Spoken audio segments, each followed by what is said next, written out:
Il existe des questions qui demandent une réponse. Et il existe des questions qui demandent une réflexion. Celle-ci appartient à la deuxième catégorie. Accepterais-tu pour les personnes que tu aimes ce que tu fais subir aux autres?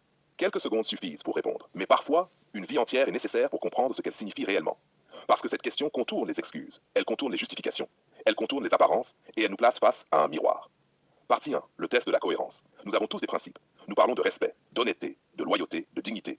Mais les principes deviennent intéressants lorsqu'ils sont testés. Imagine un instant. Accepterais-tu qu'un homme parle à ta mère comme tu parles parfois aux autres? Accepterais-tu qu'on fasse attendre ta sœur pendant des semaines sans lui donner de réponse? Accepterais-tu qu'on utilise ton frère lorsqu'il est utile, puis qu'on l'abandonne lorsqu'il ne l'est plus? La réponse apparaît souvent immédiatement, parce que lorsque la situation touche quelqu'un que nous aimons, nos valeurs deviennent soudain beaucoup plus claires. Les deux poids, deux mesures. L'être humain possède une capacité étonnante. Il est souvent très sévère lorsqu'il juge les autres et très indulgent lorsqu'il se juge lui-même. Lorsque quelqu'un nous manque de respect, nous parlons d'injustice. Lorsque nous manquons de respect, nous parlons de circonstances. Lorsque quelqu'un nous ment, nous parlons de trahison. Lorsque nous mentons, nous parlons d'erreur. Cette différence de traitement est l'une des plus grandes faiblesses humaines. La question vient justement la révéler. Partie 3. L'empathie change tout. L'empathie consiste à quitter momentanément sa propre place, à regarder une situation à travers les yeux d'un autre. Ce qui semblait anodin devient parfois brutal. Ce qui semblait drôle devient blessant. Ce qui semblait insignifiant devient lourd de conséquences. Un comportement ne change pas seulement parce qu'il est interdit. Il change souvent lorsque nous comprenons réellement ce qu'il fait ressentir à quelqu'un d'autre. Partie 4. Les petites choses comptent.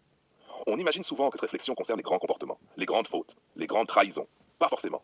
Elle concerne aussi les détails. Ignorer quelqu'un, promettre sans tenir parole, humilier discrètement, se moquer, manipuler, profiter de la gentillesse d'une personne. Les blessures les plus profondes ne viennent pas toujours des grands coups. Elles viennent parfois de petites actions répétées. Partie 5. La force des hommes responsables. Un homme responsable ne se définit pas uniquement par sa force, ni par son statut, ni par son argent, ni par son influence. Il se définit aussi par sa capacité à se regarder honnêtement, à reconnaître ses erreurs, à corriger ce qui doit l'être, à devenir meilleur que la version précédente de lui-même.